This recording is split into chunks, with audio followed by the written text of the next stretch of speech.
നടി ആക്രമിച്ച കേസിൽ കർശന ജാമ്യ വ്യവസ്ഥകൾ നിലനിൽക്കെ പ്രതി പൾസർ സുനിക്കെതിരെ പുതിയ കേസ്. എറണാകുളം രായമംഗലത്തെ ഹോട്ടൽ ആക്രമിച്ച കേസിൽ കുറുപ്പുംപടി പോലീസ് സുനിയെ കസ്റ്റഡിയിലെടുത്തു. ഹോട്ടലിൽ കയറി തെറിയഭിഷേകം നടത്തിയെന്നും ചില്ലടിച്ചു തകർത്തെന്നും എഫ്ഐആറിൽ പറയുന്നു. സഹിൻ ആന്റണിയുടെ സഹിൻ, ഈ സൂചിപ്പിച്ചതുപോലെ കർശനമായ ജാമ്യ വ്യവസ്ഥകളിലാണ് പൾസർ സുനി പുറത്തിറങ്ങി നിൽക്കുന്നത്. ഇതിപ്പോ ഈ ഹോട്ടൽ ആക്രമണത്തിനുമായി പ്രകോപനപരമായ സംഭവം എന്തായിരുന്നു?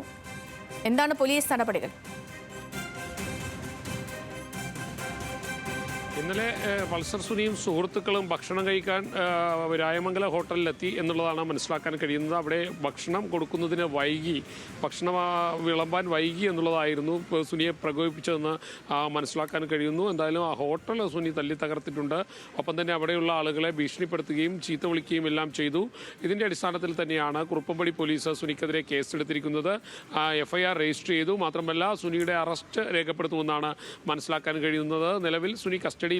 ജാമ്യം ലഭിക്കുന്ന വകുപ്പുകളാണ് സുനിക്കെതിരെ ചുമത്തിയിരിക്കുന്നത്. പക്ഷേ നേരത്തെ സുനിക്ക് നടിയെ ആക്രമിച്ച കേസുമായി ബന്ധപ്പെട്ടുകൊണ്ട് ജാമ്യം നൽകിയപ്പോൾ അതിൽ ചില ജാമ്യ വ്യവസ്ഥകൾ ഉണ്ടായിരുന്നു. സമാനമായ കുറ്റകൃത്യങ്ങളിലോ മറ്റു കുറ്റകൃത്യങ്ങളിലോ ഏർപ്പെടരുത് എന്നുള്ളൊരു ജാമ്യ വ്യവസ്ഥ ഉണ്ടായിരുന്നു. എന്തായാലും ആ ജാമ്യ വ്യവസ്ഥയിൽ പൂർണ്ണമായിട്ട് ലംഘിച്ചിരിക്കുന്നു എന്നുള്ളതാണ് ഈ ഘട്ടത്തിൽ മനസ്സിലാക്കേണ്ടത്.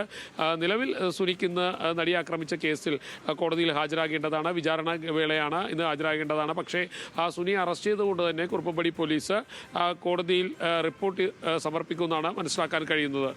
ശരി സഹി.